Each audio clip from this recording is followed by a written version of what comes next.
Born in North Quincy on December 15, 1934, Robert Bo Lyons was a born leader and meant to be a coach. A graduate of North Quincy High School where he was captain of the football and baseball teams, he was recruited by Coach Joe Zabilski and given a football scholarship to play for Northeastern University in 1954. Although he had come to school not caring much about the books, he ended up being a Dean's List student. Above everything else, Bo had a tremendous competitive fire and still ranks as one of the most outstanding linemen ever to play for Northeastern. He was the epitome of a tough player, once suffering a broken nose in the first half of a game, having it set during the half without anesthesia, and finishing out the game. He also fought through knee, hand, and shoulder injuries, as well as a few missing teeth, and never missed a game. As a center and linebacker, he captained the 1957 team under Coach Joe Zabilski. Bo was named to the Associated Press, United Press, Boston Globe, and Boston Record All-New England teams as a junior and a senior. In 1959, his final year, he was named to 7 of the 8 all-opponent teams the Huskies played that season. In his sophomore and junior years, Bo was also the starting catcher for the baseball team. He briefly attended the first Boston Patriots tryout camp in 1960, but was told by doctors that his knee injuries would prohibit him from having a lasting career as a professional player. The holder of a degree in history, Bo always considered a head coaching spot in football as his goal. He was honored when his mentor, Coach Zabilski, invited him to return to Northeastern as an assistant coach in 1963 after several years of high school teaching and coaching in Long Island, Quincy, and Whitman-Hanson. His first season back, the Huskies enjoyed their first undefeated season. He served as chief assistant coach under Zabilski for 9 seasons before taking over as head coach from 1972 to 1980. In 1977, he was promoted to the position of Assistant Director of Athletics and served as the president of the New England Football Coaches Association, otherwise known as the Gridiron Club. Although the losses outnumbered the wins, Bo directed Northeastern's transition from Division II to Division I status during his head coach tenure and had 3 6-win seasons. As his close friend, Boston Globe reporter Will McDonough wrote when Bo retired, he ran the gamut of emotions over the 26 years at NU. He'd been happy, sad, hurt, healed, enraged, and composed, all in the tiny clubhouse with the large N embroidered on the rug in the middle of the floor. Bo loved being a coach. His connection with his players and his fellow coaches meant the world to him. As a creative spirit, Bo was always coming up with ways to inspire his team, from incentivizing them with his Amarok Club, hosting players at his home for cookouts, to teaching them proper table manners, and even bringing ballet instructors to the practice field to teach techniques for better balance. He never stopped looking for ways to improve their lives on and off the field. He instilled an atmosphere of mutual respect and loyalty and wanted every player to leave NU as a better person. In the words of one of his former players and later assistant coaches, Jim Hennessy, whether you were a starter or third stringer, his office door was always open. As good a player and coach he was, Bo was an even better human being.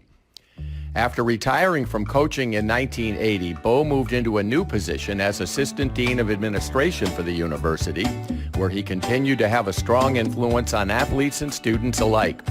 In this role, he became a liaison between the city of Boston and the university, negotiating many improvements for the school.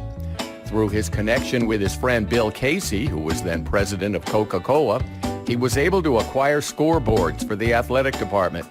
He worked to make improvements in women's athletics as well, always believing in equality and fairness for all. Bo was inducted into the Northeastern University Hall of Fame in 1980 for his achievements as an athlete, coach, and administrator. He influenced generations of athletes and made a lasting positive impact on the lives of many.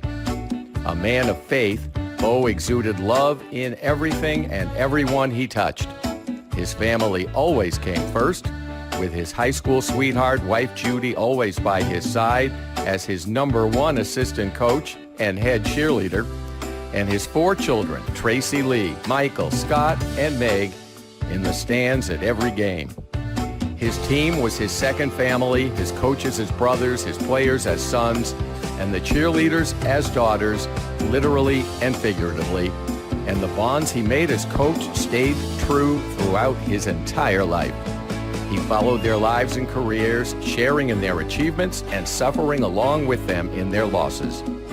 Bo was and still is one of the main driving forces in many of our lives, and his strength, courage, and wisdom will always be a guide pushing us forward to be better at this game called life. The best way to sum up how Bo felt about his Huskies family is to hear it straight from the coach's mouth. And I was very fortunate to be involved with football my entire life other than when I left in 1980-81. My family's here, which I'm extremely proud of. 2 daughters, Tracy, Meg, and my 2 sons, Scott and Mike. My wife always said she wanted a big family. All these coaches are going to realize that it's going to happen because all these players that are here and their wives, they are our family. They become that. And I was blessed to marry a girl that loved the game of football. The only thing I'll take back is that when I get home after a game, she would be asking me, why'd you call that play? I'm not kidding. This is fact. We're watching television, watching a game. She's asking me or criticizing what I'm saying about what I would do if I were the coach. We've hung in there for 50 plus years, and that's a credit to our bond. And going back to Joe Zabilski, who was my mentor and my person in life that kind of pulled me together along with my wife and set me on the right course. It's something that only you can cherish if you've been involved in the game of football. I don't mean you have to play it, but to be involved with it, to realize that, as one of these coaches said, it's about life. I feel so gifted after being a coach for so many years. As I look back, I think there's one thing that I have to recall, and I believe all these coaches will feel that someday when they finally leave the game itself, and that is that you've created something in the way of an emotional involvement with every player. Everyone has his own story.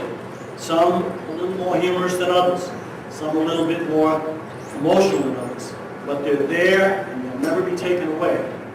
Nor will the love that I have for these players, I feel they have it for us. I'll never, never leave it. Take it to my grave. So the one thing I want to say is, love you guys. Always love you.